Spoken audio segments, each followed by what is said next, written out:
你好，欢迎收看《新闻面对面》，我是谢仲。来一看，给你介绍今天要请到的特别来宾，左边第一位新北市议员左冠廷，五哥好，大家好；台北市议员苗博雅，五哥好，大家好；前民众党中央委员张玉山，五哥好，大家好；右边为你邀请到的是台北市议员李博毅，大家好；资深媒体人邵云夫，大家好；立法院荣誉顾问三福哥陈柏惟，大家好 ，Thank you。好，那国内的选战2026这一仗，那是不是现在早就已经开打？现在只剩下大概蓝营跟绿营之间各自还有1、2个县市定位吧。好，那绿营来讲的话，那是不是沈伯洋在明天民进党的中常会大概确定征召？那国民党在明天的中常会，彰化县是不是也会征召？那你就看到谢依凤再次对着镜头深情的呼喊，好，不要再呼喊了，好吧？那看起来呼喊也没有什么用。那打这一仗就是出现了以后，大家就尽全力打打看。但是你以为这是单纯一个选战吗？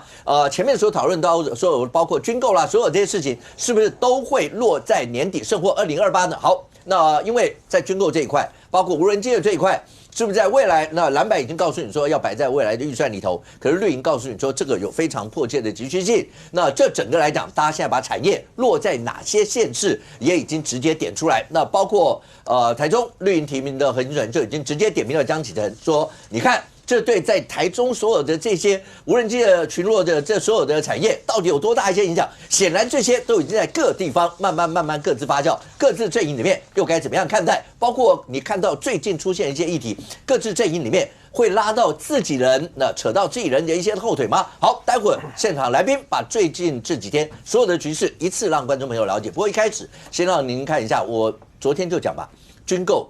礼拜5虽然是已经投票表决了，但是看起来这个议题并没有结束，因为包括行政团队也已经提出了一些相关的一些补救的措施。那对美国的立场又会是怎么样？那让您先看一下，包括卓院长也提到未来几个补救的拼图，让你看一下。来，1.25兆的特别条例跟特别预算当中3块拼图，第一个台湾之盾，保护台湾；第二个高科技引进，形成精准的击杀链。保护台湾，第3个壮大我们的军工相关的本土产业。我们当然会在盘整现在这个4700亿的这个缺失不足的部分。对，我们依照宪法的精神，依照预算法的规定，有各种的方式可以救济。来，冠廷是你来自台中，对不对？好，这整件事情。对7800亿是礼拜5已经通过了。卓奎讲说要做那些补救的一些措施，但你要回头看。补救的措施，如果到最后还是要通过立法院的话，那是不是大家就在鬼打墙了？这就一块。未来政府再怎么想补救，它就是会面临到这些情形。但问题是我们也不可能放着让台湾的自我防卫能力因此会变弱。美方有表达他们的这些看法，但你也看到，包括国民党主席郑丽文讲到接受媒体的访问，讲了很多，包括和平共荣的事，难道一定是在数字上的一些的问题吗？你们怎么办？我先讲哦，1.25兆变成7800亿。到底够不够？这件事情，我想中央政府讲很清楚了。我们认为是一个残缺的嘛，是不足的嘛，被砍了，等于说变62折。我们去菜市场买菜，杀价猪肉都不会打62折嘛。老板娘会叫你滚嘛，就砍太多。那问题是，当这个条例一过了，剩7800亿之后，其实国民党的很多狐狸尾巴都露出来了，包含说我们看到马文君，他说如果他可以做主的话，会让他通过的预算是0。那我要跟观众朋友提醒的事情是，目前过的7800亿叫做条例，意思就是行政院你的特别预算最多只能编7800亿。到这里大家应该就理解了，就是说我们一直百思不得其解。如果你认为我们的哪一个预算编的有问题，你可以在行政院送出预算的时候，在立法院把它砍啊。我这只手机你认为值2万块，可是到时候编4万块。立法院当然有权利去砍这个预算，可是现在是我这只手机的预算都还没送出来给你，我们是说我们这个特别条例，你可不可以给我们一个上限，让我们可以编需要的经费进来？你们就把它直接先砍了62折。那这件事情对中央政府来讲，当然觉得不足嘛。刚才卓院长讲很清楚了，无论是这个防空的系统，无论是我们无人机等等，但关键是国民党在第一时间跟大家讲说，这个是美国要的。我们先不去质疑说什么，哎呦，你们比我们还怕美国，但好。现在白宫的官员、国安会的官员就出来搭脸了嘛。一开始是一个匿名的新闻，说他们对这件事情表达到非常的失望。那国民党的话讲没有啊，这个是泛化的，没有原文，没有内容。结果现在进一步被揭露了，这位官员是白宫的国安会亚洲事务的主任简以龙，那他非常的资深哦。其实从川普的第一任，我记得他就在国安会里面，有一些台湾的议题，他都有出来发表谈话。那当天他在的场合是跟媒体的会谈当中，去明确的讲出这一次的特别预算令人失望，是因为有一些关键项目没有获得拨款。这很明确了，所以国民党不要拿美国当挡箭牌。美国负责亚洲事务、台湾事务的资深的官员、资深主任简以龙明确的表达，这是令人失望的。所以第二点，如果你们那么在意美国的看法的话，美国是失望。第三个，我们看看自己台湾嘛。结果现在国民党的立委们都在找理由，为什么他们要砍这一个条例？因为我刚才讲的这2点，他们无法被检验之后，现在开始乱骂。我特别要提中部的事情。当然，五哥知道我过去很多年在台中服务，我太太台中人，然后台中也当过政务官，现在回到故乡新北服务。可是台中我们是有浓厚的感情的，台中非常多关键的产业链，全台湾就在台中。第一个我要点名的是台中市的立法委员罗廷伟，我相信他在地方一定被骂，为什么砍预算？结果他居然在他的社群平台贴说，他们砍的是美国跟乌克兰都没有人要的无人机。他讲的这个论述哦，我先不论细节对台中的产业的影响，对台湾产业影响，标准就是俄乌战争当中，俄罗斯跟中共对乌克兰跟美国认知作战的一些影片嘛，他们只要打下一台乌克兰或美国的无人机哦，就做宣传哦，美国的无人机很烂，乌克兰无人机没有用。啊，你完全顺着老共跟这个俄罗斯的论述讲就算了，你认为美国的很烂，那你就大声讲出来，我也没关系。可是这里面预算有很大一部分是台湾自己要自制，我们自己要发展我们的无人机的产业链。那事实上，台湾的无人机有很烂吗？台湾无人机现在光是卖给捷克，去年就卖1亿多嘛美金，还有欧洲各个国家。然后我们未来目标希望每年可以到2亿、3亿美金，我们希望打造成一个军工大国、无人机大国。而现在无论是日本、乌克兰、美国都在做这件事啊。大家知道各县市，我们看到这个图表。各县市无人机的产业现在是整个台湾各个产业，尤其很多传产要转型，关键就是无人机产业嘛。以台中为例，大家最耳熟能详的，从汉翔啊、雷虎，总共光台中的无人机的产业有40间公司，有多少在罗廷伟的选区、中西东南区的附近，大里、太平、西屯、南屯的工业区一堆。我相信罗廷伟、立委。他的选民也非常多，就在这样的产业链里面去上班。结果他出来，他的白话文就是台湾做的无人机都是垃圾啊！我们不要给他钱啊！这个事情是干嘛？江启臣敢这样讲吗？你要选台中市长人敢这样讲吗？而且我们很以我们为傲啊！我们外销现在越来越有成绩啦。我们不仅要强化台湾的国防，我们希望能够让我们的产业链可以外销嘛。那也不止中部哦，其实彰化、南投、苗栗很多，南部也有，然后北部也有，东部也有。北部有164间啊，中部57间，南部45间，连东部花莲都有1间，所以这整个是一个大的产业链，大家都在寻求，因为无人机的产业要厚实自己的国防，那也要投资。我举两个国家为例，我先讲日本，日本的防卫省，他直接跟他们的公司，日本在地的公司，应该是 Tira Drone 这间公司。他直接发了无人机的订单，1张哦，直接就1.15亿日元，就2000多万。9月底300套就交货，就说他们也在做。然后呢，更大量的未来希望把就是好几亿的预算投入到这个整个无人机的发展当中。现在编小泉进次郎说2773亿日元，大概500多亿台币，也是要发展无人机的。所以我刚才讲，采购有采购。编列要研发有研发，日本这样做，那乌克兰也这样做啊。乌克兰现在跟美国在合作，就是把未来想要做那个货柜可以直接自主发射，就是货柜直接拉出去，他们叫蜘蛛网行动，直接把这个伪装在民用连结车上面的无人机发射器要把它量产。为什么？因为之前本来是误打误撞嘛，俄乌战争本来想说装一装，结果这个无人机发射有用，结果现在把它变成是一个货柜的无人机系统，一次一个货柜可以控500架无人机。美国、乌克兰在做，日本也在做，然后结果台湾我们现在在做，而且很有潜力，做得不错。结果国民党立委现在跳出来跟大家讲说，意思是这是垃圾，这对这台湾一点帮助都没有啊。OK， 来博弈直接回应一下这一块，其中包括国民党一直强调是国民党通过叫合理预算，是，然后而且呢，刚讲到那些无人机是要把它摆在什么年度预算啊这些，是。那可是你看起来，显然对于行政单位来讲，像行政长、总统代、主任长就已经提了几个补救的措施，包括刚刚讲美方的那些非常失望的一些态度，所以他们大概不太稳。包括经过这几个会期里面，绿营的人一直担心，然后讲说，你看，那连总预算，去年的总预算到现在，我们都还在审当中，那所有这些。那如果到年度预算的话，对台湾来讲，防卫、国防等得了吗？所有这些。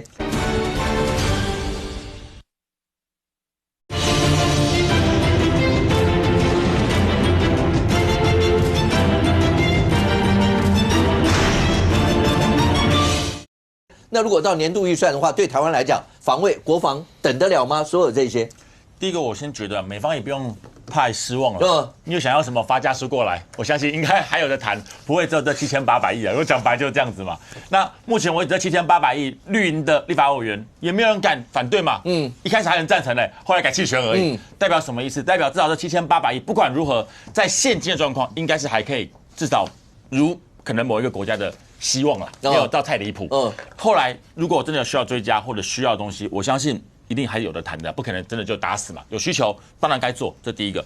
再第二个，你说无人机该不该研发？我老实讲，我觉得非常该研发，因为这是不对称作战嘛。那无人机相对它的费用少嘛，可以达到很多奇袭的效果，或者是对岸造成压力的一些效果，当然应该做。但我也要跟大家讨论一下，大家还记得？有小吃店去标快筛案件的事情吗？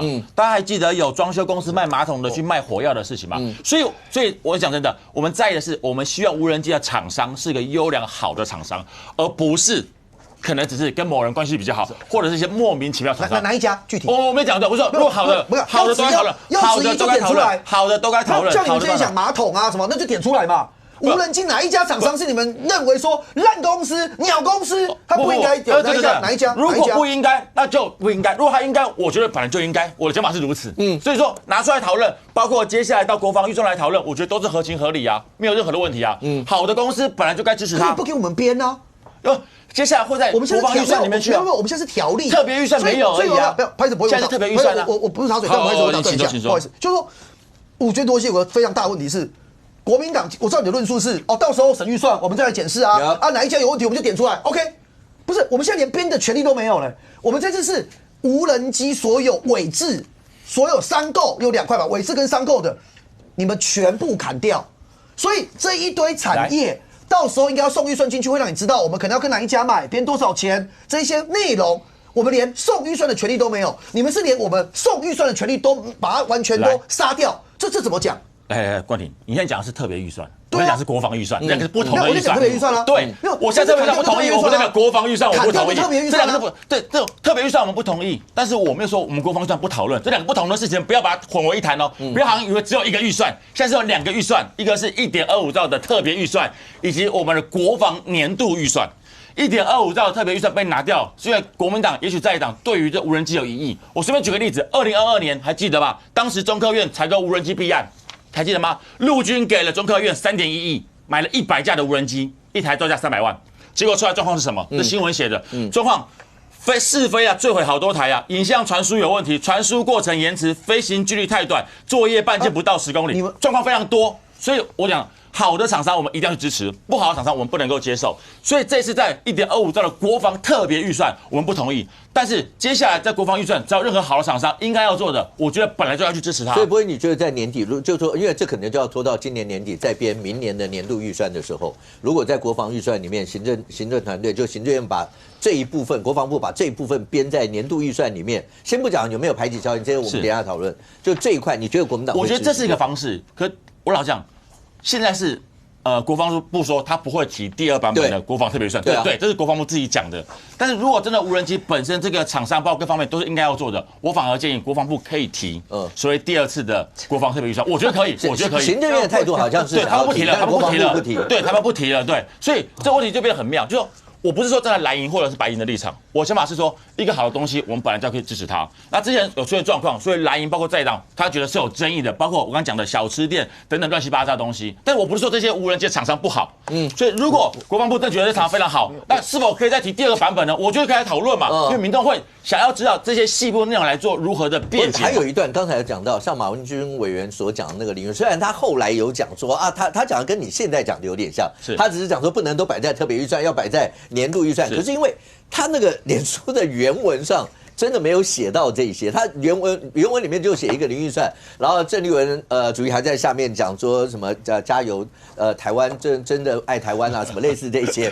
那他后来有出来解释，所以对于国民党来讲，刚才冠廷还有加一句话，他说等到预算过了以后，有很多人的狐狸尾巴就露出来。国民党真的是这样的态度，是在看这样会吗？我相信不会是啊，因为如果真的发生意外，那也许立法委员都没了，工作都失业，这还有什么好高兴的？但是我也必须要讲，国防预算这东西其实真的是很敏感的东西。说实话，就是不管到底多少钱，我个人觉得都要必须把它至少编到一个基本的额度去。所以对在野党而言，既然他砍了所谓的行政院民党版本1.25兆，他一定要很好的缩写出来，因为必须让民众知道我砍的原因是什么，而不是说我想砍就砍，这种状况绝对是不行的了。但是同时，我们也必须了解到，当砍完之后，民众对于现在赖政府他到底有没有特别去筹用他自己人的状况，我觉得绿营要搞清楚，因为不只是预算的问题，也包括之前文化部补助那歌曲的事情，大家要不要讲一下？那个词对，这个就是民众感受，包括台电也是一样的事情，到底有没有需要在这时候做这个事情？所以，身为民意代表、立法委员，在这个时候替民众看紧荷包来监督政府，那是他们的职责。但是做的好不好，或者民众能不能够接受，那当然必须要提出相对应的论述以及他的态度，要不然民众老实讲，他。其实很多民众是一知半解啦，因为毕竟很多很专业。但是怎么样让民众能够了解到，在野党当然要必须想办法，因为我们是希望能够执政嘛，我们不希望永远在野，所以我们不会去跟大部分或者是绝大部分的中间选民，或者是我们自己的族群脱离太远。而怎么样与他们接近好，就是靠各自论述。我个人觉得预算原则上就是一定要编到应该他要编的额度，而不是沦为口号。那在野党既然把它砍了，他接下来该要怎么做，该要怎么说，要讲清楚说明白。包括有些委员他讲的如果不清楚的话，那一定会成为后续大家来讨论的点，这是完全没有必要的事情。但是1.25兆也绝对不会是像民进党的立院党团讲的一样，1.25兆就叫100分。我认为这预算没有什么叫100分，照这逻辑，那2.5兆就要200分喽。没有这个逻辑。预算只有编到我们国家真的需求编到好的点才叫100分，而不是一个钱都不能少叫做100分。我认为这是错误的。你说7800亿是不是100分？我觉得当然不是，但是也1.2兆也绝对不是100分。所以我希望不管是在野党还是执政党，用同样态度来看待这个事情，编一个我们国家真的需要的预算，或者是我们必须要做到的事情，我相信那才是一个负责任的民意代表该做的事情。OK， 我简单回忆一下，1.25兆在国民党的眼里可能不是100分，但至少在国防部跟美方，然后以及跟我们很多盟邦、我们很多理念价值相近的朋友讨论的结果是符合现在需求的，所以我们才会提这个1.25兆的条例。第二个我要讲的是说，我觉得国民党的论述就针对这个条例到现在为止，短短的几天时间，论述已经变了4次。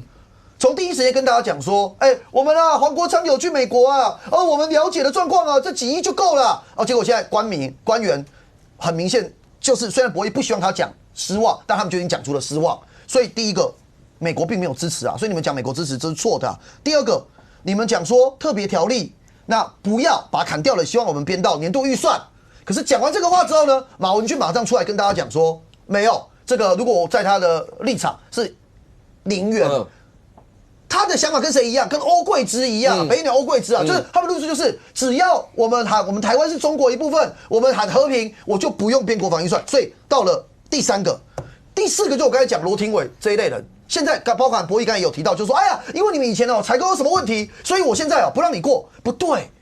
你真的要监督这一环是审预算或招标的时候监督，你怎么会在他们就觉得有问题啊？他们就是觉得无人机有问题，他们看一下。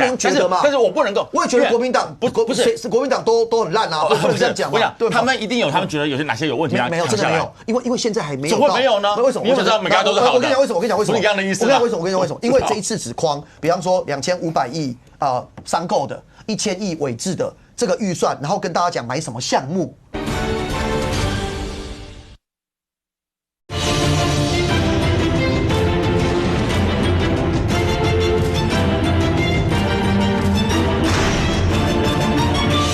2500亿商购的，1000亿委制的这个预算，然后跟大家讲买什么项目，而针对这个项目在特别的这个机密会议当中跟你们做说明，所以没有涉及到厂商。什么时候会涉及到厂商？编预算跟招标才会涉及厂商，所以你们讲的理由根本不构成砍条例的上限的理由，而这一些是会因此受惠的产业。我来补充一点，这个很清楚。刚刚讲到的是你说委制等等部分，就刚刚我之前讲的2020年那个弊案就在于说买的太贵了，我们自己研发跟买没有嘛，对，就一样嘛，我们自己研发的价钱也太高吧，用买的所以也比较便宜嘛，所以我来讲嘛。先讲立法院，他做出这个决定，他就必须要相对缩铁出来。这是我刚讲的。就我觉得，因为我不是立法委员，我不晓得他们为什么认为，但是他们既然做动作，就必须要相对应的缩铁，这是他们应该要做的事情。而做出来完之后，我也必须要跟大家讲，很多东西我真的觉得我们国家自主研发是对的，就包括你说海鲲号或者是都一样，都应该做。但是大家很明显看得出来，有一些东西也许跟外面购买会比自主研发来得更有价值，这是必须要评估的。而无人机本身当然应该做，但到底是跟委外买、委制，还是我们直接购买？我觉得这东西当然需要来讨论嘛。而这次这样在野党，包括国民党的态度讲很清楚了，无人机的部分原则上在这1.25兆年不讨论。但接下来不管是你会不会提第二个版本，或者是在国防预算，国民党会跟你来讨论这个事情。OK， 那我觉得就会来讨论，那就好了嘛。但为什么一定要把它包成说我们这次就一定要给他过？因为如果我们不给他过，我们又是好像拖台湾的后腿，或者是我们达不到100分。我刚才再讲一次，如果1.25兆是100分，那2.5兆是不是200分？那我们只要200分不是更好吗？钱跟分数不是这样打的啦，只有合不合适，没有满分的东西真的没有。我觉得是这样的，要分开来，条例、预算、采购、执行、弊案。采购才会牵涉到厂商的问题。黄国昌说绿油油，现在不是绿油油，是一片绿油油啊。我们的无人机产业这几天股市跌成这样子，是绿油油啊。你要说质疑这些什么马桶厂商，不要忘记了，合成是最重要的军工产业，他们的材料，不要觉得马桶厂商，台湾的马桶厂商也可以变成军工产业，台湾的无人机厂商就讲雷虎就好了。陈以真认识吧？陈以真选过你们嘉义市的立委跟市长，是国民党的人。而无人机产业最重要的、最大的一间公司雷虎 Nice 集团的少东，他们跟陈以真叫做堂姐妹。那你说他是绿油油吗？你不要这样贴标签。而且我要讲是说，这些东西都是滞后的事情，叫做采购。采购有执行的问题，刚才讲了，有问题就检讨啊，有弊案就去送到司法啊，这些是后续的问题。现在只讨论到条例要不要，预算够不够，这两个问题，国民党没有回答我们。你们为什么认为无人机不要嘛？你已经砍掉了嘛？为什么你们认为电脑 C5 ISR 资讯整合系统商购的部分不要嘛？不是，我再讲一下，大家千万要分清楚。好，第二个部分你让我讲完。第二个，你们要弄到预算里面去嘛？你们要弄到预算，一般预算。我直接问，去年的国防部的预算，去年要审的，现在还躺在立法院里面啊！你们要不要先对这件事情解释，才来解释说我们纳入一般预算会不会再拖？就是为了拖嘛。我讲白点，态度最重要。现在我说条例跟预算，它牵涉的要不要多少钱才够？而这个国民党的态度是什么？态度就是马文君的态度嘛。我支持零啊！你们郑丽文说啊，这个是勇者啊！你们其实内心想的是如何让它变成零嘛？现在你们通过了7800亿的这个条例。会不会看得到吃不到啊？我就讲了，这次7800亿出来了，那一定会进入后面的实质讨论了，要不然不可能通过这东西啊。讲实话，如果7800亿编出来了还不愿意付，那这大家也就不用辩论了，就倒了嘛。所以这个钱大家不要再争论的问题，而是后续到底行政院包括国防部要不要提出所谓的那个国防特别条例的2.0版本，或者是真的直接进入了明年度的国防度预算。我觉得赶快来讨论这个比较实在，因为该买的本来就该买，不管是哪个政党，我觉得都要抱持同样的态度。Thank you。这件事情一直到现在，刚才博友讲了，如果真的是照郑丽文的版本，那应该不是7800亿啊。所以年底的选战，大家本来都讲说，如果万一国民党真的蓝白联手是过38+N 的话，哇，那你选战不知道怎么样。所以现在显然对国民党的委员们来讲，他觉得7800是可以在年底选战对选民做交代的啊。郑丽文讲说，他们通过叫合理预算。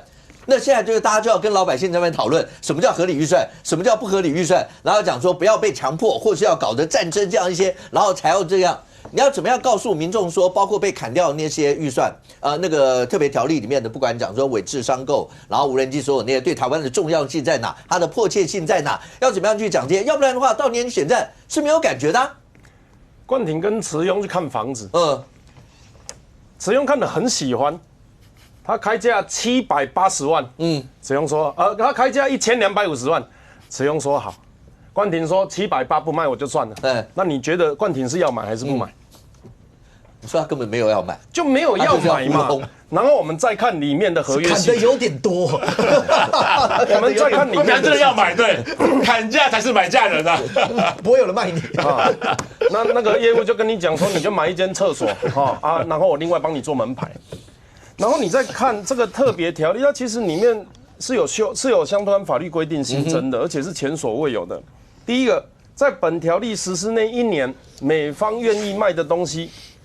如果没有卖，这1年内没有卖的话，这7800你都不能动了。第二个在发价书出来之后1个月内要专报，行政程序上就很辛苦。再来专报其实是谁控制？召委嘛，召委就是两个，就变成说我如果赶不上那就没有了。所以这个都是前所未有的限制。对我来讲，7800是一个标题。现在通过预算是0啊，现在通过是条例，不是预算呢。现在通过的预算是0啊，所以你如果要动3预算，我们都过去讲说你要到第2步，先有条例，再有预算，因为我们过去是现有的部门有科目嘛，国防部啦、环境部啦、交通部大家有部门。然后呢，我们编预算是系有部门编预算。什么叫特别预算？就是我现在常态性的预算结束之后，我有其他的需求，所以我要建立一个临时性的科目，这个叫特别预算法源、特别条例。然后有这个法源这个科目之后，我在下面去编列预算，这个都已经，我想很多人都讲过很多次了。国民党也不是不懂，他就是不要买，他就是我去看看我的房贷什么时候下来啊，我去看看我的资格好不好，我看看我的信用，人家愿不愿意让我贷，他讲了一大堆理由，但就是没有要买了。那逻辑是这样子嘛？你如果问我国防重不重要，或者是数字对不对的话，你去想象台湾呐，就像一间街口的干妈店，有一个阿桑底下卖细修啊，什么大猪公然后辣芒果王子面，结果突然有一天呢，网络上有一个网红说，这间干妈店的 cheap 很厉害，全世界都招来阿嬷家买 cheap。cheap 的是双关，很优秀的双关同时是洋芋片，也同时是晶片。然后呢，阿嬷就突然发现说，我的洋芋片，我的晶片，大家人都要给我买，惊死人。有一天把门关起来之后，回头一看，我们那个干妈店不是有收银机嘛，气了噔，弹钱出来找零钱给人家那个，他回头一看，那个收银台已经全部都是现金了啦。那现在的问题是，阿嬷你要不要买保全嘛？就只有这个问题而已啊。然后还是你要店铺升级，还是你要扩大产能？就你有很多增加支出，因为你现在赚多了嘛。第一季13% GDP， 你是看到鬼？这个全世界哪有这样子在涨的？我们是什么落后中国家吗？哪有一季13%的？然后老美今天又提到了，台湾给我们赚太多钱了，川普用3年1法说，我们要再检查一下有没有状况，就是赚太多了。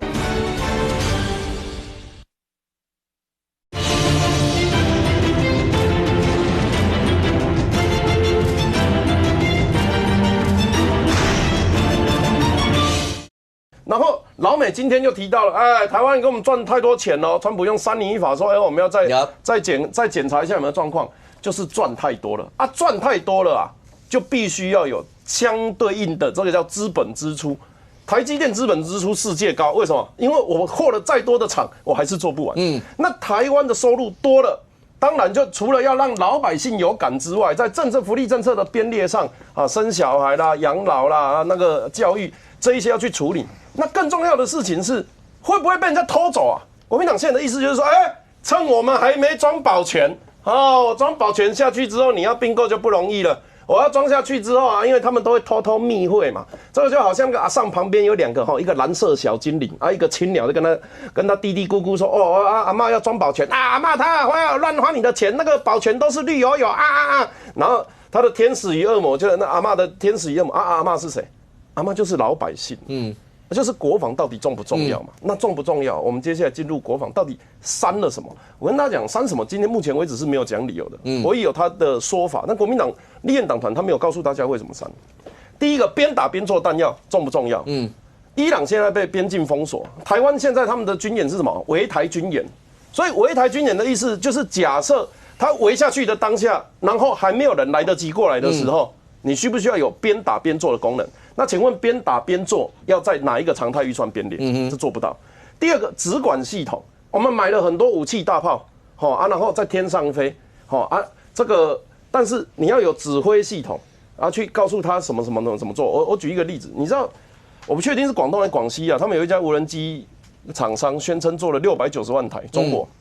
那当然他不会说那个是干嘛用的。那如果那690万台全部都可以搭载弹药的话，那你可以想象，那一批一批飞过来，这叫蜂群攻击嘛。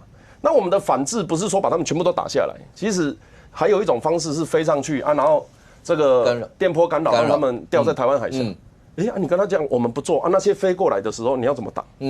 所以指管系统你要怎么去抓那些那么多台？他一口气给你上万台过来的时候，你要在那边等一下我打1号机，一台就一台。上公你打2号机，冠廷你帮我看3号跟4号。你以为在录影呢？我还看这台戏，我还在看那一台。讲到第5台的时候，人家已经公布了。然后讲到第6台的时候，那个指挥室就爆炸了。指管系统这个就叫 AI 的工作。那另外台美合作之间当然就是研发次世代、下一个世代的东西。其实台美合作没有那么难理解嘛，因为台湾现在无人机厉害是厉害在哪里？厉害在硬体产线速度又便宜。我们不厉害在软体呢。打起来的时候要不要卫星？打起来的时候要不要有多国的情报资源？他们要不要共享平台？日本也知道那边有东西在飞啊，其中几百台飞过来我这里，菲律宾也看到说那边有东西在飞，其中几百台飞啊，这叫资源情报共享啊。那个东西可以指定厂商那个东西可以说啊，不然我不要买这一间的，我要买那一间的，这做不到啊。因为那一些平台再进来是整个系统要更新的，你为了现在说我要抢便宜。去光华商场把所有最便宜的滑鼠、键盘、什么显示卡全部都买回来，买回来发现不能用，再来升级显卡，再来升级键盘，再来升级滑鼠，你们头壳弄掉。你为什么不一次就请一个专业的帮他全部规划好啊？现在这个是谁规划的？是国防部加美国规划。那我就请问，全世界有没有比美国跟国防部更在意中华民国台湾的安全的人？或者是比他们两个更专业的人？外星人不算啦，因为那个川普讲可能这个还没有证据。外星人我没有办法。全世界如果国民党就会说你们现在买的不好，你们有贪污了，那么舞弊啊、杀毁，那全世界有没有人认为比这一套，比老美加国防部开发出来的这一个清单还要更专业的？我的认知是可能很困难的，而且它也需要很多意见。好，所以这一些东西排除掉了，就会变成我们看起来没有要很好打了。这个背后抱歉，我们看起来没有要打，我们看起来没有要保护自己，我们希望把所有的武器变现。所以，如果你在听到常态预算这件事情，我必须要说，这个也是一个不太可能发生的事。为什么？我们现在年边常态预算，国防部去年最高是历史最高 GDP 3.22%，大概是9000多亿啦，其中主管税出大概5614亿，扣掉之后剩3800嘛。我们这次砍多少？砍4700。那你要进去的话，头盔、武器、弹药都重要，你要删哪一项？头盔、武器、弹药都重要，还是会有排挤啊？对啊，还不是排挤嘞，是直接淹没嘞。那你要怎么把它编进去？所以这个都是要不要的问题，其实都不是这种程序手段的问题。国民党的郑丽文利用军购案来让他在国际舞台上站上这个镁光灯焦点，就这么简单吗？如果在野党没有这样子冲突的话，川普会急着要跟他习近平会急着要跟他见面吗？他如果没有这样子背个军购预算的话 ，AIT 会重视国民党吗？所以他们现在在刷存在感，但是他们拿的是台湾的国家利益，在刷个人的存在感嘛？那如果这件事情老百姓不在意，他或许就我跟你讲啦，我讲另外一个比较粗鲁的，我认为啦。你知道历史上台湾军购花最多钱的是什么时候吗？是马英九时代。你说国民党反军购吗？国民党不会反军购，国民党反的是民进党正在执政。等到国民党如果当了这个行政单位的时候，想一下那个画面：郑丽文总统、黄国昌副总统、傅崐萁财政部长、马文君国防部长。我跟你讲啦，那个军购费用说不定比这次要高几倍都有啦，就可以买到博弈刚讲200分、500分都有。所以他们只是在做政治角力嘛，但是他牺牲的是短期的国家安全，牺牲的是你我。如果在这一段时间，习近平假酒啉酒醉断片起碟发射的时阵，我们挡不挡得住嘛？在合理理性的情况下，我们也不要讲什么亡国感啊，什么区域安全的，在这个阶段下，掐着习近平脖子的是川普嘛，委内瑞拉这个伊朗，包含他们接下来会谈的能源稀土等等。现在就是川普跟习近平在玩这个呼吸 play， 那个川普拿一个塑胶袋套在习近平身上，然后习近平就，然后就把塑胶拿起来，爽不爽？爽，那就再套起来再一次，就像在这个审问犯人一样。所以他现在要去看他还有没有生命迹象啊。那中国要证明自己能不能够自给自足，这个是美中博弈之间的。所以台湾没有买军购，请问会上谁的谈判桌？上川习会的谈判桌的时候，我们是谁的筹码？如果今天是买满了，川普会说台湾看起来很想要证明自己，不想跟你在一起。如果我们今天编出这个没有要买的法案，那么习近平那边就会说，川先生，台湾看起来不想跟你们再做朋友，他们是中国的一部分，所以我们就变成中国的筹码啊，就这么简单。这就是为什么欧贵芝或者是其他主张邻居国突然会跳起来讲说，台湾人就是中国人啊，台湾如果跟中国一样就可以达到和平，这些都是政治，而且是美中之间的政治。台湾在这一局，我坦白讲，行政院刚提出几个方法，然后包含特别预算，甚至是常态预算，或者是追加预算，你编哪一个预算，不都是会面临蓝白要不要过的问题吗？那蓝白不把这个门打开，那我们再怎么编，也只是就是在这个议题上一起吵架。大家没有？第一个，接下来就是川习会，你有没有看新闻？记者直接问川普，还要继续卖武器给台湾吗？川普直接回的是对，他会跟习近平讨论这些。管你雷根什么6项保证或者什么那些东西有没有违反，我想川普大概以川老大的习性，他大概也不会 care 雷根当初什么6项保证，他已经对着镜头说他会跟习近平讨论。好。这个节骨眼上，我们上礼拜通过了7800亿的条例，就刚刚讲预算到底多少不知道。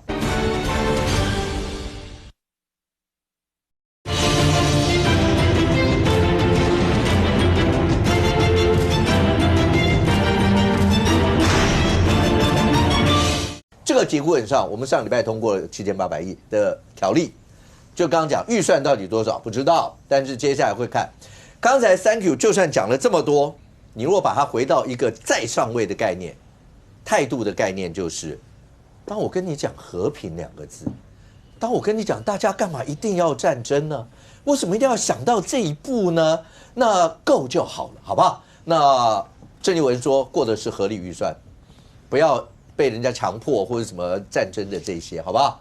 如果只要像欧贵芝他们讲的是说，那如果只要承认是中国人，什么一大堆这些的时候。那就有和平啊！花那么多钱买军购干什么？如果你这个上位概念没有办法跟大家去做一个充分的沟通，那个钱、那个武器、那个什么什么，它就会变成，那就刚刚讲的啊，当现在蓝营跟白营去跟他们的支持者讲，你看我们通过了7800亿，台湾防卫绰绰有余，其他那些有没有？刚就还是会回到那个弊端砍掉，什么砍掉？够了，你怎么办？博弈刚刚讲有一句话，我觉得讲得很好啊，因为博弈刚刚说很多人是一知半解，他讲的没错啊，这个一知半解的空间其实就是国民党可以操作的空间嘛。你在所有的问题上，如果是你很精通的问题，其实没有大家都不会上当受骗，通常是对自己一知半解或不太了解的议题，你才容易被风向带着走。那国防它其实是一个高度专业，却又与每个人的安全息息相关的问题。所以每个人都有想法，每个人都有意见，但不一定每个人都能了解的时候，这中间的落差就出来。所以就有很多似是而非的说法，像比如说，我看到很多这个蓝营的立委，其实讲白了啦，到底为什么1.25兆要砍成7800亿？为什么要砍哦？我看这个原因哦，我刚本来很想听博弈解释，但博弈说立法院要负责去解释，那代表连李博弈都不知道为什么要砍。对，我不知道。所以连国民党自家的议员如果都不了解为什么要砍的话，其实你就知道，其实砍的没啥理由了。我被他说明不足够。不同意思。如果说真的不需要的话，怎么会有以后编在年度预算的问题？他就直接说这个不需要啊，不需要的东西还需要编在年度预算吗？代表他们其实知道这是需要的，只是后面要怎么样呢？时间的问题。我们其实刚刚讲说川习会，其实我们在这个节目上每个礼拜都在讲说这个就是习近平想要拖到川习会，已经讲了好几周了，我们都看得出来啊，长眼睛的人都看得出来啊。所以川普说川习会会讨论，这意外吗？看新闻面对面你就知道川习会讨论啊。那现在还有人讲说，哎呀，川普违背什么6项保证？这拜托啊，6项保证说美国不与中国讨论军售台湾的议题。可是如果当台湾的立法院最大党都去跟中国讨论军售的问题，你还要求美国不要跟中国讨论军售的问题？台湾的立法院最大党摆明了在军购这议题上，他都听中国的意见了呢。所以要拖到川习会，这就是 timing。他们第一阶段的目标已经达成了嘛？为什么我们的行政院提这个条例是要提去年底？各位，去年底提了这个条例之后，本来预期在立法院休会前如果通过的话，今年上半年按照正常的流程，特别预算能够通过嘛？因为为什么要特别预算？大家知道吗？因为一般的年度预算它会在下半年审，但如果你是特别预算的话，上半年你也可以审，你不一定要跟所有的部会绑在一包进来，你可以特别预算可以自己做一个快捷键，做一个特急键进来。按照本来的规划是2025年底过条例，2026年上半年通过预算之后，预算完成编列，2026年下半年开始执行所有的采购程序嘛。可是按照他们现在的说法，特别预算我剁掉，我也不告诉你理由是什么。如果你觉得还需要的话，编在年度预算，大家知道会发生什么事吗？按照政府预算的作业程序，我们录影时间是5月，其实明年的预算的概算已经编完了。概算编完之后，你现在突然一张4000多亿的单子，你要这个插队，很难放进去啊。就算我们行政院主计处、主计总处，还有国防部的主计日夜加班，大家公务员都不要休息，假日全部都来上班，把这4000多亿塞进去2027年、116年的年度预算。各位，最快也要2027年初才会通过啦。而且如果比照今年。再讲是我们录影时间2026年5月份2026年预算还没通过，所以如果再比照一次你说编入年度预算，好，国防部吞了，编入年度预算是搞不好2028年都还没通过嘞，那请问接下来会怎么样？我们就是这样一年拖过一年啊，这就变成是一个川习会，习近平拥有一个最大操作空间。那再讲说，国民党说我们没有跟中国沟通这个关于军购意见，那我就请教一件事情：如果你们都没有跟中国沟通的话，你们是凭什么说只要不买军购就会有和平？你们凭什么说？所以判定啊，所以这就是一厢情愿这就是单相思喽。因为你们没有跟中国沟通过。1.25兆就能够保护台湾和平，谁证明的嘞？1.25兆可以保卫台海和平，不是我们去问中共的意愿，是我们相信这1.25兆跟美军讨论的规划进来之后，中共攻台的难度大幅提高嘛。我们现在要确保和平，最稳当的方法，一只羊要怎么样不被狮子吃？不是靠狮子的善意是把自己变成犀牛跟鳄鱼嘛。所以我们现在如何确保和平的方法，就是不断的提高中共攻台的难度，让攻台难度超越中共的能力之上嘛。这就是确保狮子吃不到鳄鱼，吃不到犀牛。但是如果你一直让说我当一只温顺的羊，我跟狮子每天 smile， 狮子就不会吃我，这叫做一厢情愿单相思。如果你说你跟中共都没有就此沟通过，那我就问，为什么台湾人要相信你的一厢情愿单相思嘛？我们今天讲很多问题，其实我们理性跳脱党派来讨论，为什么明明很多时候国民党自己执政都在做的事情，民进党做就要抹成万恶十恶不赦贪污呢？今天讲说特别预算就没有监督，特别预算就会贪污，特别预算就要剁掉。那我们台北市盖捷运不是也特别预算吗？不是也基金吗？有这么十恶不赦吗？我们难道要求说台北市盖捷运都不要在特别预算里面，都不要用基金，都编入各单位公务预算？那蒋万安一定会告诉你4个字：窒碍难行嘛。那为什么今天捷运重要，国防也重要啊？那为什么让他搞到说，好像一年又一年，一年再一年，一年之后又一年？这就是编入年度预算之后的结果。之前前瞻基础建设那8年期的建设，当时国民党也是反对，也是有很多人说这里面一定大部分都要贪污掉。我还记得那时候蒋万安还说这个8000亿变小英私房钱。可是前瞻基础建设执行下去之后，国民党的每个县市首长都去剪彩，都按赞，都说这是他自己政绩嘛。所以很多时候我们不要囿于党派的成见，每个党都有机会执政啦。国民党、民众党执政的机会还比我社民党大多了。不要对于这一个国家的建设，都要我讲公道话。不要为了国家的建设、国家的安全，你不要说民进党执政我就什么都不要做，要等到换我自己执政之后该做的事才要做。我觉得这不是国家之福。来，我知道那个国民一定要一致回来。我简单讲，我可以证明中国共产党对蓝白这次的表现是满意的。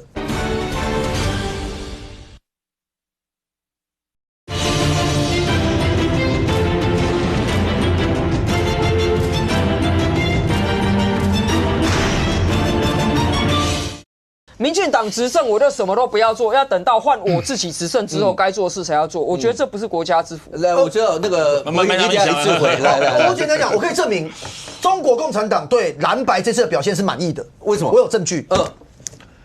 大家记不记得在国防特别条例通过前，中国为了这个条例发表了 N 次谈话嘛？挟洋自重、以武谋独啊，什么这种话，就是叫美国不要干预内政，不要卖给台湾啊。通过之后到现在，中国官方一个字都没有讲。我跟大家讲了，如果通过的是够的，中国会干嘛？会跳出来骂嘛？就那一套骂来现在嘛。然后说这样子做，然后什么是促使台湾独立呀？然后什么中国怎么样讲一堆废话，完全没有。所以我合理推估嘛，就是老共今天看到哇，你们把我们的这个商购的，然后把伪制的全部砍掉，然后无人机的全部砍掉。他们是满意国民党的表现的不然要怎么样？不然这样，习近平他们要发个声明说感谢你们不可能嘛。所以他们对这个条例通过之后，完全什么话都不讲，就证明国民党他们砍的是老共满意的。OK， 一直要补什么？我只补一句话，到底买武器可不可以保障我们和平？我用对岸对岸最想打我们了。对岸的外交部长王毅讲过的一句话：军事实力的价值不在于战场，而在于不要战争。这个是王毅讲的话哦。你们那边那么多人跑去舔共产党，结果他们外交部长的讲一句话，你们都不听。我们不就是增加我们的军事实力吗？避免战争吗？这是王毅讲的话，你们要听进去啊。好，来 ，Thank you， 要补什么？简单的，你看，上周都还没讲到嘞。今天是薪水小偷嘛？出很多，对不对？国民党如果要做一些对台湾有利的事情，其实我很支持他们删军购了，他们就可以建议共产党删军购。因为要打别人的是他们，不是我们。真的要实现和平的话，你叫中国降军费，这件事情就 OK， 可以和平。如果叫我们降军，那不叫和平啊，那个叫放弃抵抗啊。中共这20年增加7倍的军费，其中又有一部分应该说另外差不多对等的数字，最主要是用来维稳。所以中国到底能不能打仗，其实在共产党之后没有证明过的。他们其实也，我坦白讲，现在鹰派抬头，习近平亲算军委会主委，他们也是希望找一些跃跃欲试的年轻人上来，我们打一下嘛，打打看嘛。我们很久没有被8国联军了，打打看嘛。那另外一方面是。你问我的心情，我觉得是很可惜，因为国民党这样子做一定有他的理由，就是反正现在不能打，现在如果打起来，国民党从台湾消失啊。现在如果打起来，国民党要么全部都被推下海，要么就是中国打过来的时候，全部都以叛国的这个抓起来。如果现在打起来，你党军购然后打起来，国民党消失，除非他们都提早你们都可以当特首，不太可能。所以问题在哪里？问题在于很可惜，我们错失一个飞升的机会。我们错失一个甩开中国几千公里的机会。以前我们在讨论一台天空飞弹要打1000公里，对方又谴责又骂又说浪费钱，又每天背锅。我们现在有一系列的无人机，大家可以上网去找一些影片。我们有一系列的无人机，某攻飞弹，某攻的这个无人机，它可以直接飞500公里续航。这个是有的，上网查。劲风4型已经是1000公里了，劲风4是1000公里了。对，我的意思就是这些东西是跨时代的成长。我们如果停在上一个世代，就是你给我一拳，我给你一脚的那个，已经完全不是这个时代。中国今年春晚在展示什么？展现无人机，被人家笑。因为他展现一大堆机器人在那边练武术嘛，当然大内宣让他们觉得说我们好像有啊，他为什么要展示机器人？为什么今年要展示机器人？因为全世界都知道，下一波战争一定是机器人先互轰完才有肉体的，都还没看到人就爆炸了啦。你不会看现在美国跟伊朗发生什么事？俄罗斯的80%的死者是根本没有看到人就挂掉了。那为什么会发生这样？就我们有机会，而且我们自己有自产自制的能力，我们买自己做的东西，然后快速的提升。那现在的情况就很可惜，所以对我来讲就很可惜。那有的时候真的，我觉得有些人有些情况真的是没有痛过，没有受伤就不知道痛。OK， 尚公，来，那这整件事情对国民党来讲，真的尤其要选的人，全部都松了一口气了吗？党中央跟地方诸侯，甚或跟像立院党团的少壮派啊这些，中间的裂痕全部都呼嘞，都没有事了吗？真的是这个样子吗？未来2028这一仗是不是在这里已经埋下了伏笔？我觉得回过头来看军购，军购它带这一次的军购只是纯粹的跟美国买东西而已吗？不是啊。如果你把它定义在这边的话，那就金额之争就没什么好谈了。是，但是背后里面代表了美中台三角的关系。尤其是国防自主等等啊，其实也不止美中台1.25兆，其实不只是单单的对美军购，对台湾，你去看中科院去年所签的备忘录，已经不是单纯只有美国，包括反无人机的彩弹反无人机的系统等等，那个不是美国其实都已经在陆续合作。那这一个案子，其实只是凸显了一件事，就从国民党内的主张，到路线，到很多被点名2028可能人选的表态，才会一路走到这一个地步来嘛。你说，我们回头探讨，就是说侯友宜可不可能选2028？我认为不可能。不可能。好，但是他是不是山头？当然，大山头。朱立伦有没有可能选2028？我也觉得不可能，因为他前面站着卢秀燕跟韩国瑜。好，那卢秀燕跟韩国瑜站在那一边。面对的是一开始说不要讨论我，到最后很多人问我，到最后是顺势而为、水到渠成等等的郑丽文。现在握有党权的郑丽文，那有意竞逐者，他对路线是在乎的因为社会主流民意是什么？我要竞逐大位的人。我一定要顺着走，不能逆着走。亲中绝对是逆着走。因为他跟多数的想法不同啊。那我们就直接这样讲。所以郑丽文在你刚刚那样的分法，郑丽文主张3800的时候，某种程度你会把它分成就是亲中。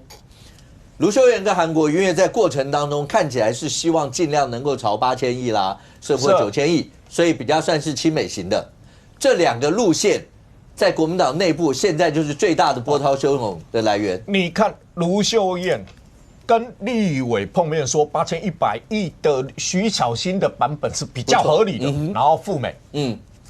你不要忘记，我上次帮你查的，我也记不得了。就韩国瑜那时候讲的，市场靠中国，好，技术靠日本。安全靠美国，安全靠美国，努力靠自己，靠自己。对啊，我们这个条例就改名叫《台湾安全人民有钱条例》，然后蓝白挡了我们的《台湾安全人民有钱》。你看韩国瑜当初16字安全靠美国，难道我们是花钱请他们派兵来吗？当然是买武器嘛。还有一旦发生紧急状况，美国的帮忙嘛。所以你从军事采购里面一刀切下去的时候，你就发现，亲中跟亲美的路线开始有区隔。好，那至于党团的少壮派呢？其实想法很简单了，各位也不要把它想得太复杂了。卢秀燕的子弟兵一定跟着卢秀燕走，偏朱立伦的子弟兵一定偏着朱立伦走啦。然后信仰韩国瑜的会跟着韩国瑜走啦，这都不用多讲。经过大罢免之后，你有没有发现很多平常说打就打、讲话很强悍的少壮派的立委，话越来越少。他们也知道历经大罢免之后，他们都受伤。2028年还在后面立委选举，我中间还要历经多少次的预算审查、立法院的法案的争议？他们越来越了解，越来越了解的状况之中，越来越不想跟着傅昆萁强烈的主张而走。所以才会有19啊，才有党团大会。我要求表决，傅昆萁不敢啊。上公，那过程当中，就是我们大家讲，为什么大家就是不敢，就是不要要求表决，甚或有说，就干脆，要不然叫假投票好不好？连这个假投票大家都不好，为了皇城内的和气，对，还是不要，是这样的，连假投票都不敢。假投票不敢，就是说，你党版被否决了，多难看。那傅昆萁的坚持跟郑丽文的坚持。不是当场巴掌就扒下去了吗？不行。好，你今天一路走上去，然后呢，你看之前郑丽文讲什么？发价书只有5张，才3000亿啊，对不对？我说郑丽文，你够不够丢脸？8项军购，不是国防部就跟你说吗？5项列特别预算吗？你们要发价书什么？我就给你们看5张发价书吗？有错吗？然后你们列3800亿，然后你们的条例列了8项，人家列在特别预算的，你也跟人家列进列公务预算的，你们也跟人家列进去。然后现在出来说没有，只有5张发价书，所以我只编3000亿，够不够丢脸啊？其实某种程度上。国民党的党版出来就已经丢脸。你看黄国昌一变再变，一变再变。其实提8000亿，徐小青提8000亿。OK， 记住4月22号，黄国昌就说，我们现在正在谈8000亿的版本。然后牛许婷发言人出来证实说有在谈。OK。然后后面黄国昌说没有版本开始，5月5号那个 N 明确化，其实那个加 N 明确化是黄国昌跟郑丽文要求的吗？没有，党团内部很早就希望那个 N 要明确化哦。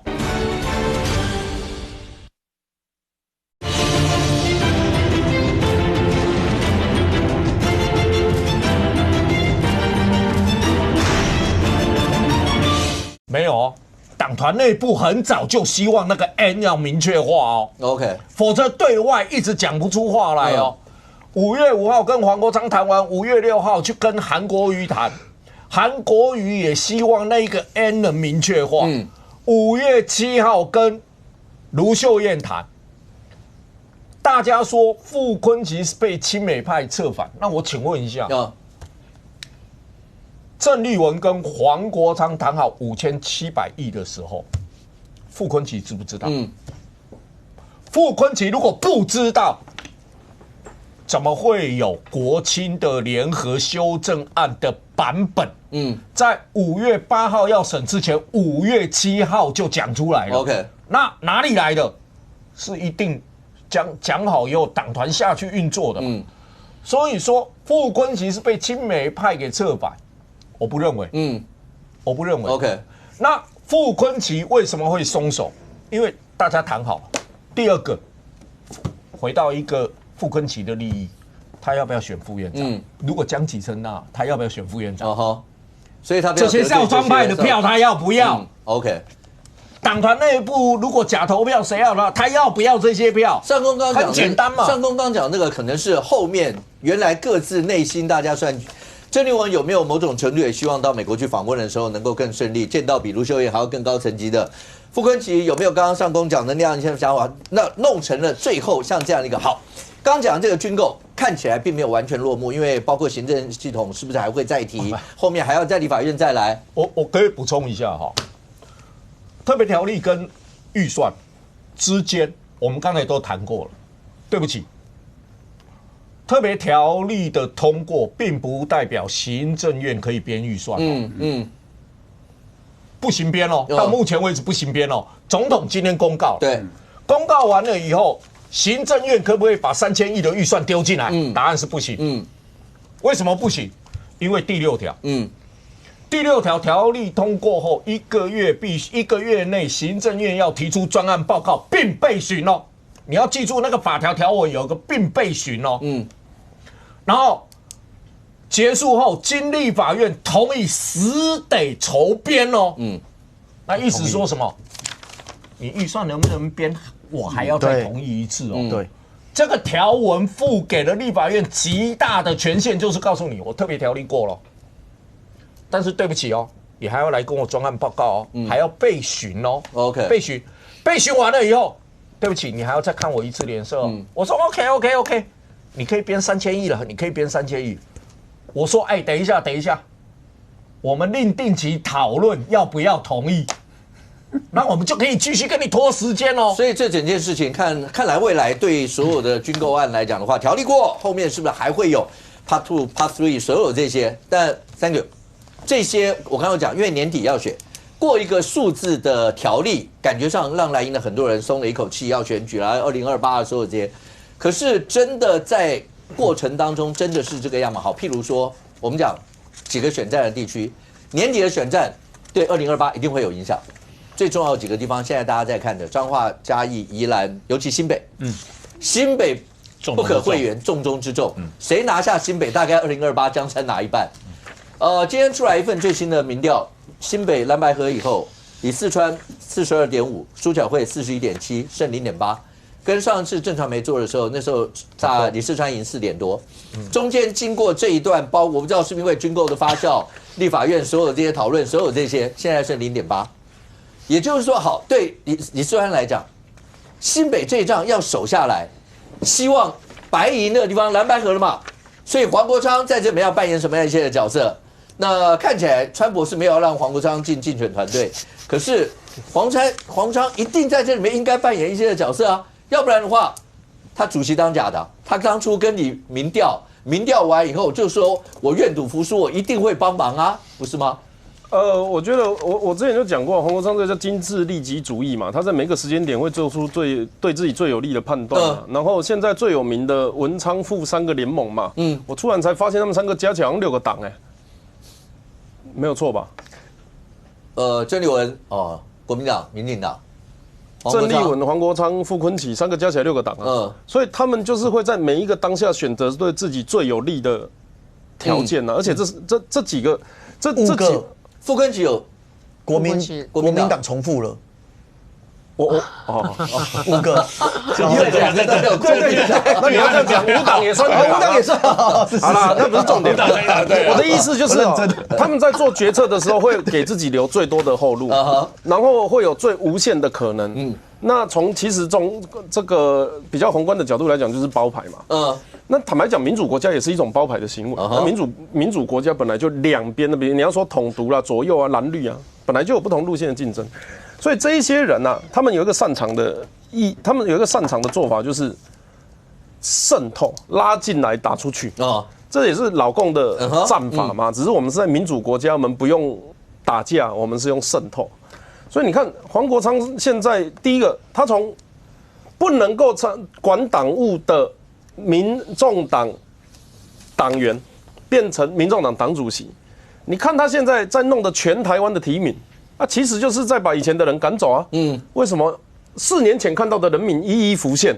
然后全部都是新人，还有1个人换3区的要选，这就是叫国昌人马嘛。那我想实力的朋友应该早期实力的朋友有很多都有这种感受，就是国昌的人马要进战嘛。然后老柯的，反正柯文哲现在没什么影响力，就把他赶到一边去嘛。那接下来就是他要再往下一站去走他的下一站就是国民党啊。你看嘉义很明显。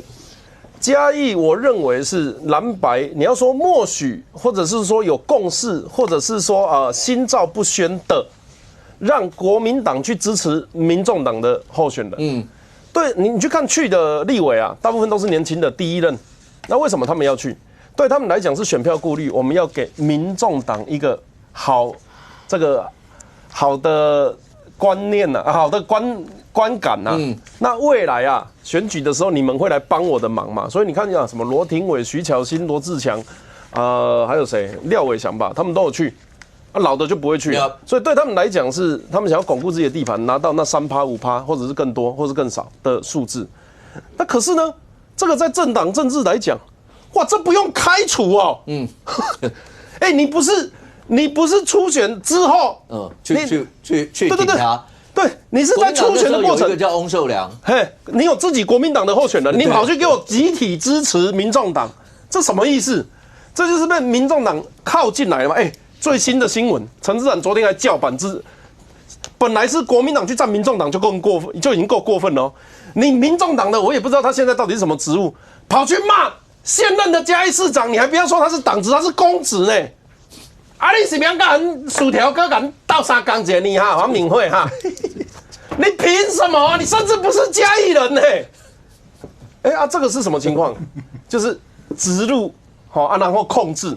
这是黄国昌想要达到的效果可是国民党有每个人都想要这样子吗？君不见当初武汉肺炎在君悦饭店的时候，强硬派的站出来，昨天我看林涛也有来嘛，他跟你讲不行嘛，在那边抢麦克风嘛，然后土条跟那个是黄世修跟那个在那边杨志宇那边互拉互控性骚扰嘛，那个就是拒绝渗透嘛，他们是互控啦当然2个人就互拉嘛所以在那个当下的情况，你就会知道原来国民党有一群这样子的人。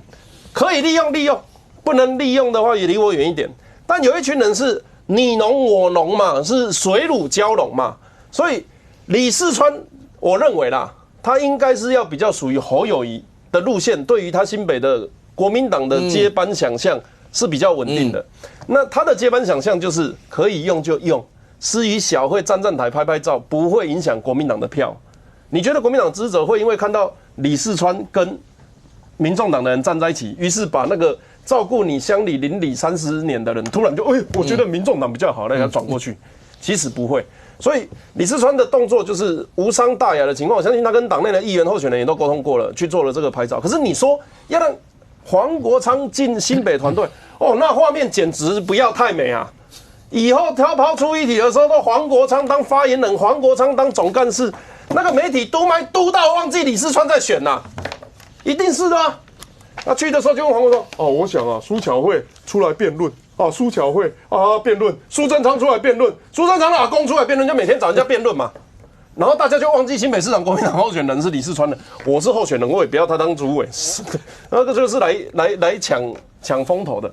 好，所以包含我觉得国民党现在其实在经历一个党内的路线冲突，一方面是军购嘛。那另外一方面是亲中跟亲美，那当然在地方上就是纳众与反众这个说就是保持距离。民众党究竟是否能够给国民党是带来利益，还是说黄国昌要把整个民众党送给国民党，这些都是政界最近在讨论的议题。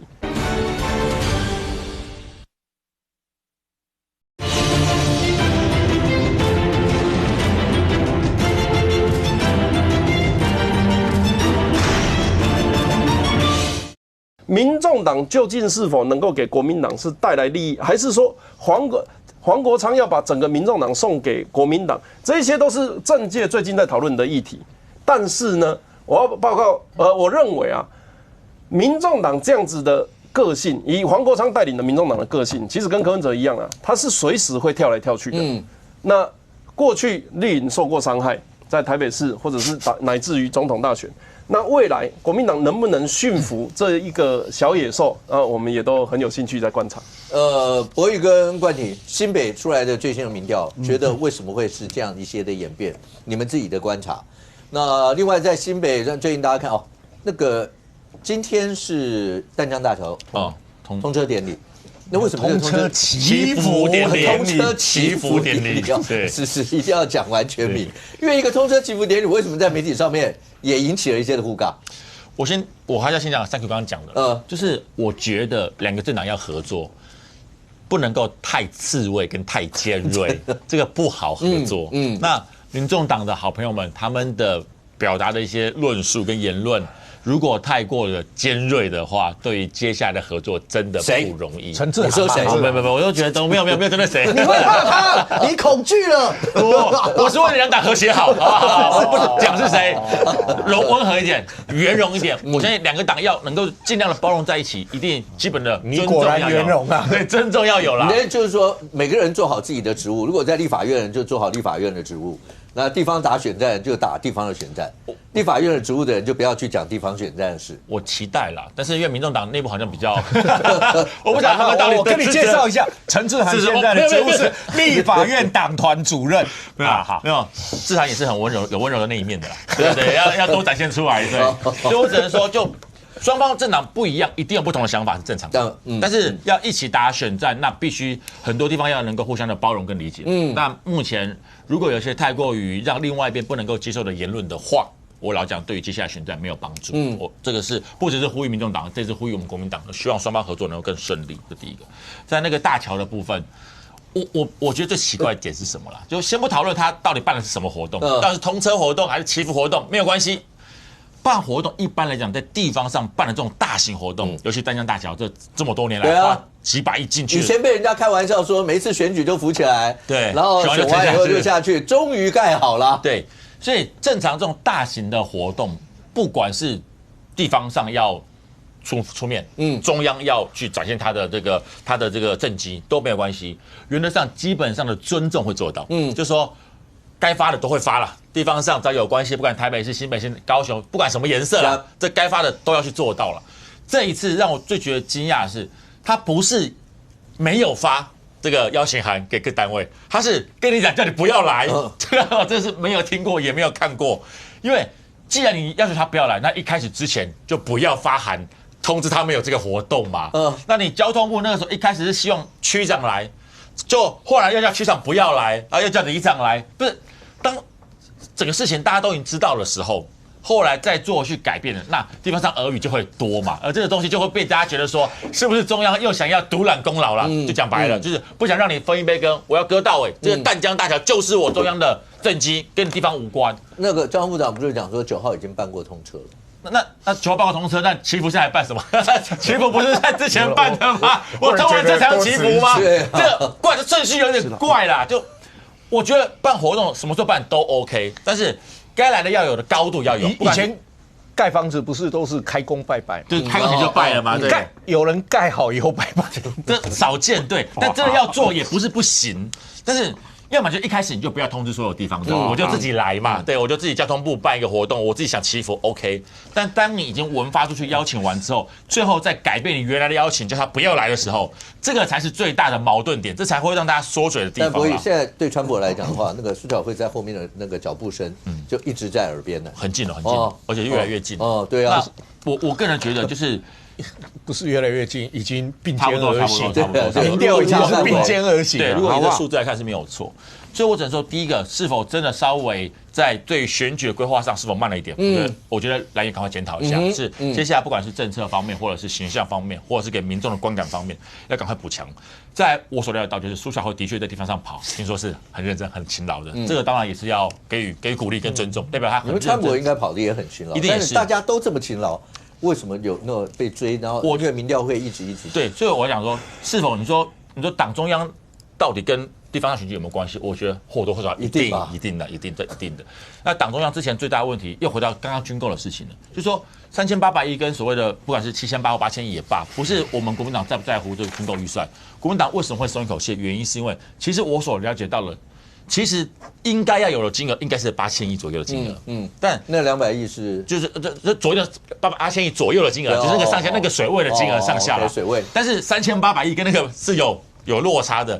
松一口气是终于不要用加 N 的方式处理，直接把那个 N 变为具象化的数字出来了，对老百姓听得懂，对啊。所以松一口气的重点讲白了就是立院党团跟党中央终于有共识了啊，终于有个松一口气，要不然大家。不好看嘛，所以当这事情过完之后，我觉得后续一定会更顺畅。该要讨论一定要讨论，要民众会不高兴。而如果民众真的有不高兴，它会反映到的不只是整个政党的支持度，而会反映到接下来县市首长的支持度，这是非常重要的。那好，我两个一个回哈，我先讲淡江大桥。就是不住在新北的人可能无法理解为什么会为了一座桥啊吵成这样。不，这不是单纯一座桥，这个是200多亿的预算，然后跨巴黎跟淡水，然后当时扎哈迪他在生前最后一座就是这座桥，然后呢他走了之后，本来的设计团队一度还说，那他走了，那我们也许没办法继续完成。结果他在事务所的徒弟继续把他这件事情完成，结果最后跟他当时在生前画的是基本上是一模一样。为什么？因为其实当时这座桥几十年来讨论，就是淡水这一端的居民认为说，如果这条桥建好了，当然解决交通问题，可是我们无法看到台湾最漂亮的淡水的夕阳。所以这一座桥最关键就是。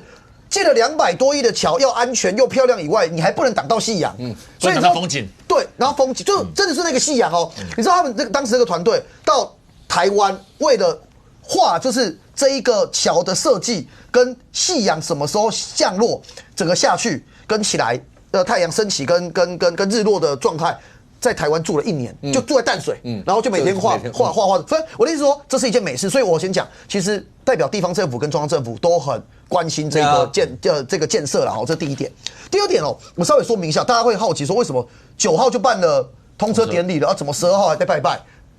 简单来讲是这样，9号因为是礼拜6晚上，也是大家求好心切，因为地方非常想要参与这个淡江大桥所有的相关活动，所以之前有路跑。这一天晚上是。通车典礼晚会，就是最盛大就是这天晚上，所以那天总统、院长、部长、市长全部都有来，地方民代全部都有邀请。那天是晚会，那可是当天就有讲，就是晚会之后后面还有一些小细节要检整，因为六晚上办晚会，所以12日这正式通车。可是通车前他们就是公务单位的习惯，就是自己还是简单拜拜一下。好，那我要讲这件事情其实就这么单纯，可是后来发生的一个状况是。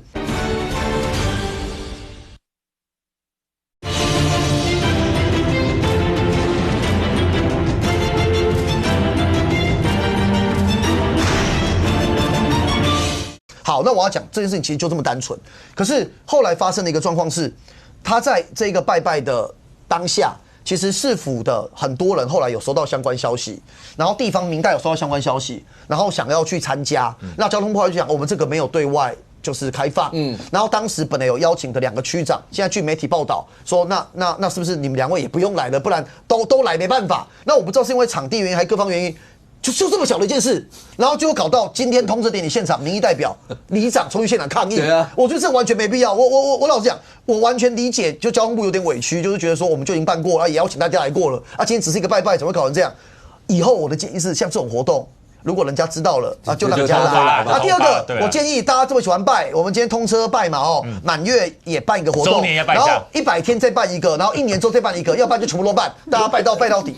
不是大家会觉得很荒谬吗？会很荒谬，但就是这事情没有这么严重，它就是一个拜拜，它就是一个拜拜内部的拜拜，好不好？我要强调。正式的典礼晚会，大家都有邀请，好不好？所以我相信陈部长，因为世凯部长他以前是民代出身，他一定也理解啦。我就觉得底下的同仁在处理这样事情的时候，可以更圆满一点，圆满一点。好，这个我这样算很公允的，好。上钩你不要听不下去，上钩一点。谢谢，上钩没有吐我槽，就是这个圆满可以。好，再第二个新北现在民调的部分，确实我觉得此时此刻新北的氛围就是。已经没有人可以断言年底是谁赢就是谁敢跳出来讲比方说博弈，我们2个不同政党但赌博不好了，差起爸爸，然后怎么样？不可能这样，就是说现在已经没有，就是2个没有一定的，吴波这个态势已成。那我稍微讲一下，我也真的持平讲，因为大家已经会帮苏巧慧讲话嘛，也讲够多了。但我今天要谈是说，我觉得2边现在战略有点不太一样。我觉得李世川现在的状况是，他很少在媒体前面露脸，跟抛政见、抛政策，这是他的劣势。但我也要提醒，就我们所有支持者不能放松，因为李世川现在开始在基层私下的拜访，他做私下的拜访，就是各个，因为新北是这样，29个区是29个乡镇转来的，29个乡镇是29个政治世界，每一个乡镇都有头人，每个乡镇都有哪一派跟哪一派不好。李世川有在私下拜访，而且私下拜访就邀请加入他的选举的干部。那有没有用？我不知道，但是这是他在做的事。但他的劣势是，因为现在选民还是很希望看到每一个候选人跳出来。苏巧慧做得很好嘛，他的行程有被大家看到，发公开行程，去路跑也发，去桐花节也发，然后去所有的活动都发公开行程，然后让大家看到他。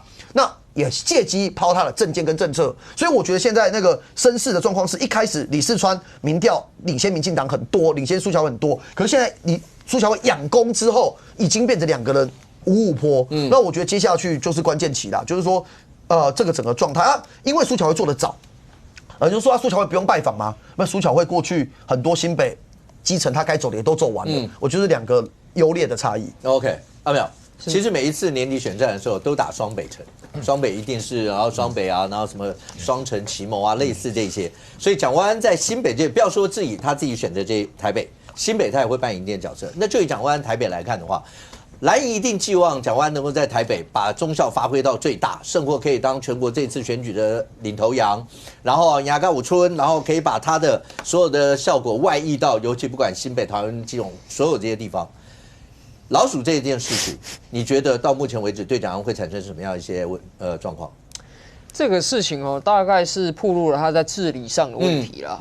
但是我觉得他的反应也非常聪明，就是把一个治理问题转化成政治问题的时候，就是把这个公卫的问题矮化成是选举的议题的时候，其实他就从中脱困嘛。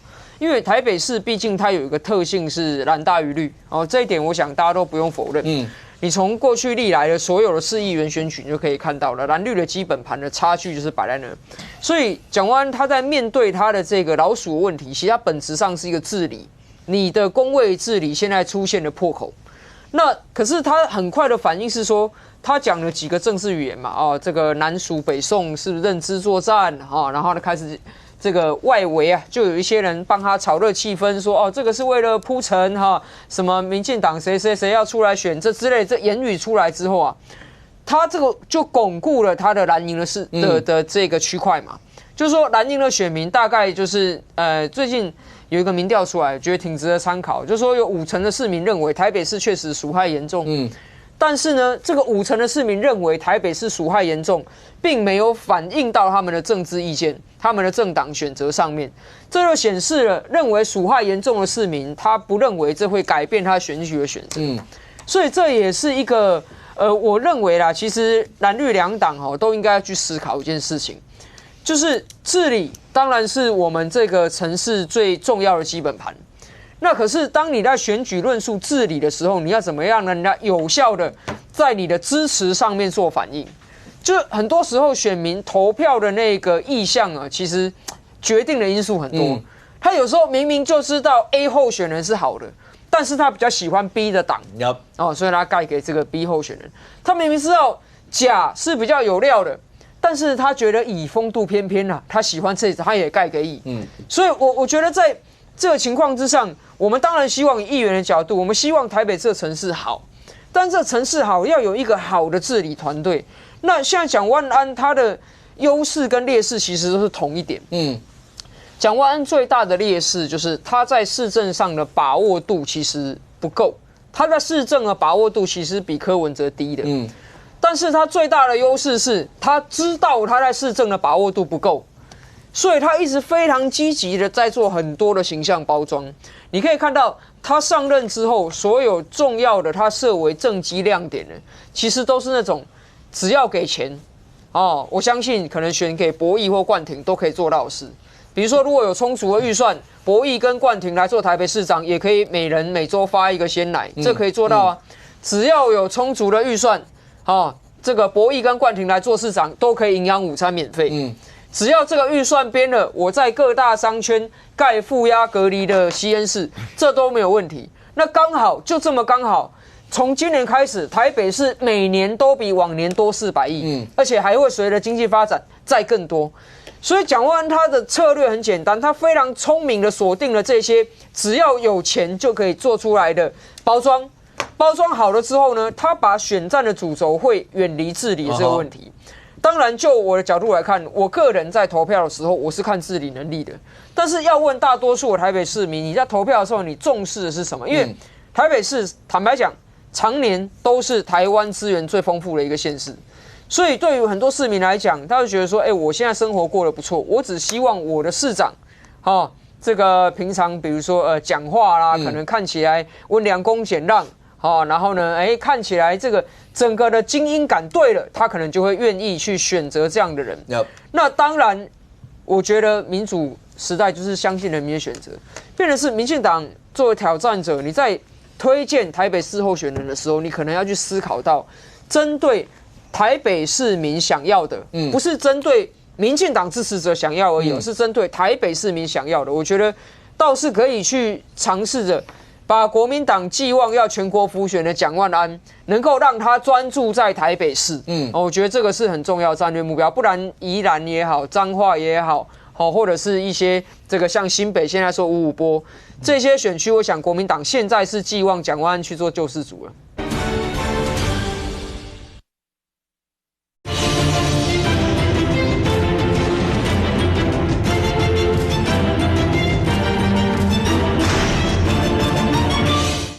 这个像新北现在说55波这些选区，我想国民党现在是寄望蒋万安去做救世主了。戴先生是如果没有什么其他的可能或意外的话，明天民进党中常会应该就是沈伯洋，应该就是确定征召沈伯洋。没错，所以这一场蓝营就一直在讲说，什么样的起手式就是要靠老鼠吗？就是要什么这些吗？刚才阿苗讲的，绿营要推一个，就是以台北市选民来看，所以沈伯洋这一仗跟蒋万安怎么看？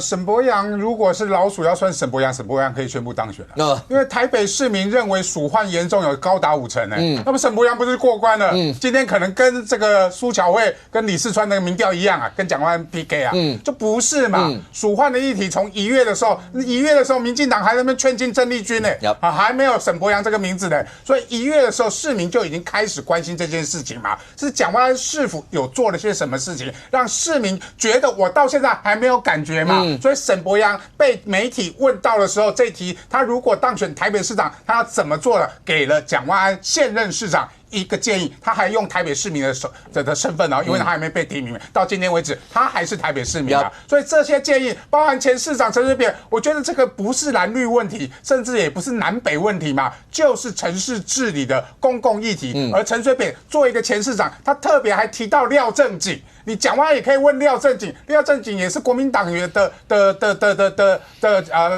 以前的前任副秘书长嘛，那你可以去问他，也可以问郝龙斌啊。阿苗建议说你要做老鼠的调查，这个是郝龙斌的政见郝龙斌时期做的，你也可以问郝龙斌应该怎么做嘛，这些都属于国民党的，是一个大家对于鼠患这个议题应该要如何解决，大家提给你蒋万安建议啊，却被蒋万安操作成是蓝绿对立、蓝北对立，然后中央地方的问题，他会把它政治化操作嘛，所以这件事情会不会对蒋万安有损有伤？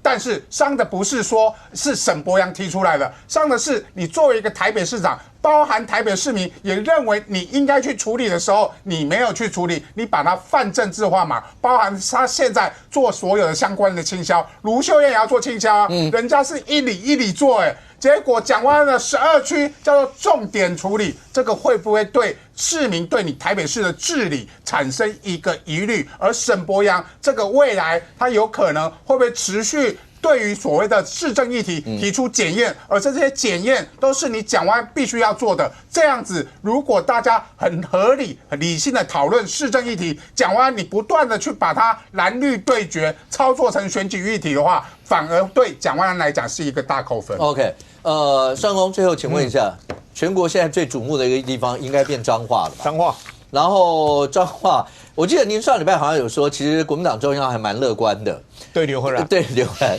但是今天听到的新闻，可不可以告诉我们最新的是，明天国民党中常会征召魏平正吗？应该蛮确定的，征召魏平正。好，那一直在不断的对党中央呼喊的叫谢逸凤。谢逸凤，让观众们再看一下谢逸凤。我不知道他今天的呼喊应该是在国民党征召以前最后一次的呼喊吧？因为再来明天，如果照上公刚讲就征召，来谢逸凤怎么对党中央呼喊的？来，现在竟然已经剩下半年之久了。那党中央没有尊重在地的经营，那提出要空降人选，那引发了基层非常大的反弹。那这样的反弹之后，如何再继续做后续的整合，我相信也是非常困难的。所以这里也要警告党中央，选举就像作战，必须要一鼓作气。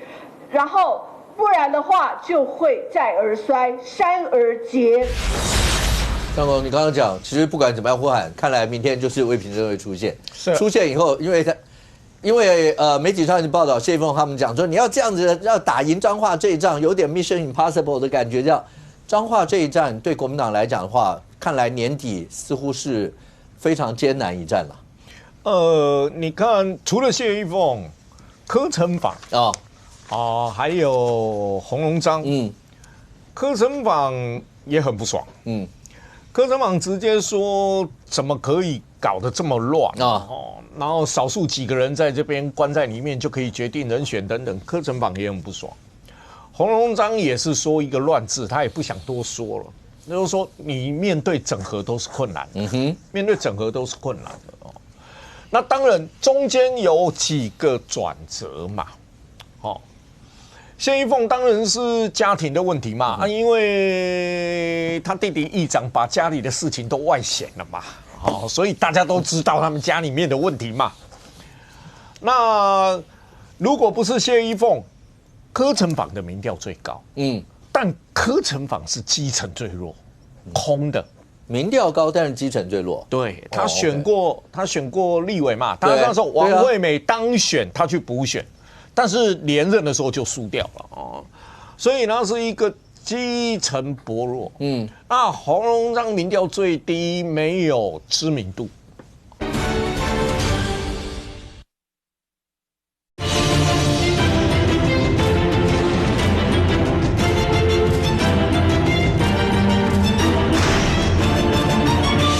但柯成法是基层最弱，空的。民调高，但是基层最弱。对，他选过立委嘛，他那时候王惠美当选，他去补选，但是连任的时候就输掉了所以呢是一个基层薄弱。那洪荣章民调最低，没有知名度那谢依凤呢，当然一直跟党中央说，说好初选，怎么会没有？去年说我最强，今年3、4月跟我说征召。然后你认为，因为他把魏平镇一直定位叫空降空降。虽然魏平镇是彰化家族是彰化社头，对，他妈妈都当过社头乡代会主席，还是什么乡长都当过了。但是你看他把他定位叫做空降说要选在地。所以他讲的空降不是指刘赫然，不是啊？你看他讲的，他今天讲还是说空降对啊，那转折的时候是。本来前2个礼拜就要宣布魏平镇，王惠美从日本打了一通电话回来给郑丽文嘛，希望说缓一下，让他回来跟他谈。那王惠美是主张刘和然然后大概李乾隆他们大概还透过侯友宜什么大概都去劝，所以上个礼拜。说党中央的风向好像有点变，他们对刘和然还是认为有机会的，有机会的所以那一天风向，你感觉上个礼拜好像在往刘和然那边飘了嘛，但是今天为什么会确定了明天应该就要征召魏平镇？为什么？因为党中央私底下释出来一个消息，但我们现在还没看到就说刘和然今天会发一篇坚决不会参选彰化县的声明新闻稿，但我们到现在没有看到了。这是党中央说出来的，那表示刘和然是很坚决不选。对，不选。那不选的话，就又回到魏平镇。反正再怎么样都不是谢依凤。从今年开始，谢依凤从这个国民党的考虑。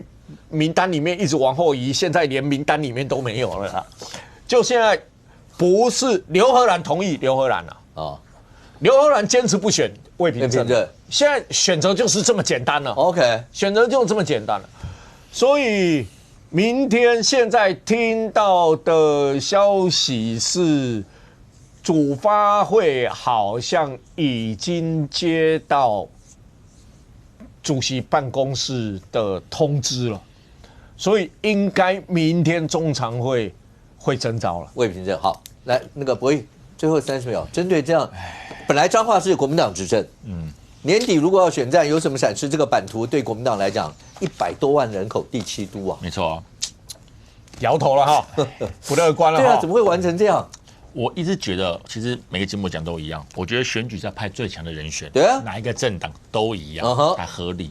那地方上有传说有没有什么家天下、谢家家天下的问题？我的想法是，选上了才有家天下的这个问题，因为这毕竟不是传承，也不是用继承来得来的方式，要靠选民民众一票一票的支持嘛。但现在不管国民党，我说真的，就算现在派谢依凤出来选，说真的都已经很伤了，对，都很伤，因为。当你提名的人太多，当每个人都有想法之后，要怎么样再把它整合在一起不容易啊。所以我只能说彰化加油吧。但不管如何，尽快有个答案，也不需要再拖了，因为拖下去只会更惨了。至少有个人选，赶快能够去把它收起来的就收起来，能够去捅一下的就捅起来一下，尽量的让我们的整个选情能够一致跟团结在一起的这种氛围要出来了。因为现在我说真的没有多余的心力再来处理。彰化，因为还有很多县市必须来处理。你觉得彰化丢了，你们主席应不应该下台？第7都我觉得不会丢了，危险一点而已。对，加油，好不好？加油！年底选战从一开始的军购，那会不会都反映到年底的选战？还有一些民生相关一些议题，对民众感受最深。那年底选战到底会怎么样？我们大家拭目以待。非常谢谢现场所有来宾，也非常谢谢观众你的收看，谢谢我们这边，我们明天见，拜拜。